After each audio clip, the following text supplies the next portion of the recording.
There appears to be no love story between Republican voters and Taylor Swift. The megastar has lost a significant amount of support from her right leaning fans following her endorsement of Vice President Harris, according to a new poll. Roughly 47% of Republicans have a negative view of the all too well singer, an NBC News poll released Friday found. That's more than 20 points more than last November, when 26% of Republicans shared the same dim view of Swift in NBC's poll. While 28% of Republicans last year responded they had a positive view of Swift, Friday's poll found only 12% expressed the same warm feeling toward the 34-year-old Grammy Award winner, NBC News reported. The poll was conducted just days after Swift made headlines by backing Harris's White House bid.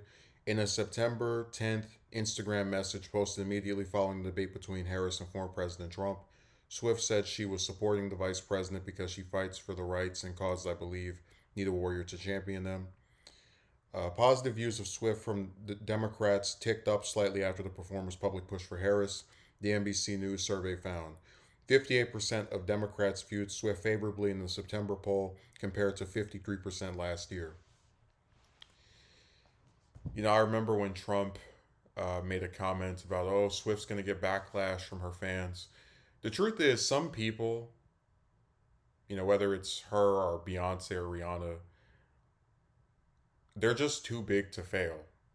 Like, I'm sure in an abstract sense, there are some right leaning or Republican fans of Swift that are like, you endorsed Harris?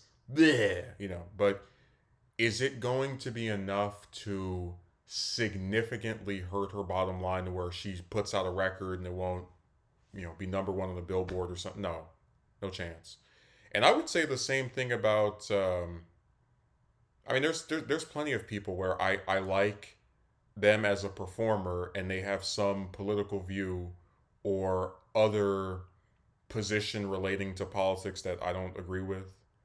I like Tom Cruise as an actor, and his whole Scientology thing has always been weird to me. Um, Kelsey Grammer, you know, a known Trump supporter. I don't care. I still like his performances. So it's just one of those things where they're making a bigger stink out of it than what is actually uh, going to happen. Although I will say, what I find kind of interesting about this is that you look at this poll and it says that 5% of Democrats increase, her support among Democrats increased by 5%, went from 50 to 58.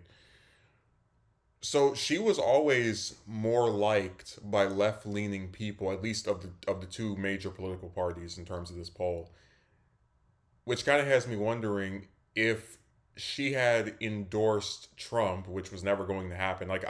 I'll never understand where anyone reasonably and feasibly thought she was going to go from backing Biden in 2020 to backing Trump in 2024.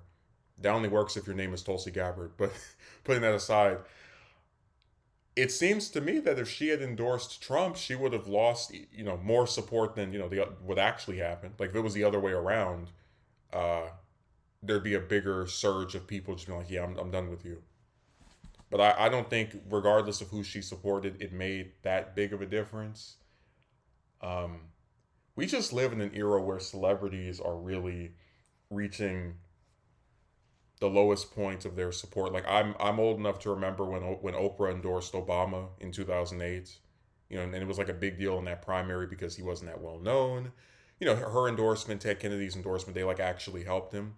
But if you look at how things are going now, especially if you look at 2016, Hillary had every I'm not well, I shouldn't say every, but she had a very large number of celebrities backing her and she still couldn't pull it off. So, uh if Harris wins this election, she definitely was not hurt by Taylor's endorsement, and Taylor's music sales are not going to be significantly diminished in any way from the endorsement. It's another one of those things where people just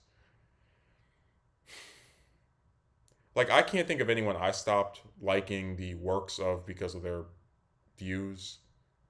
Um, so I don't know. I think it's one of those things where you just have to take it in where it's like, do I really dislike this song now because the person who sings it endorsed Trump or Harris? Like, come on.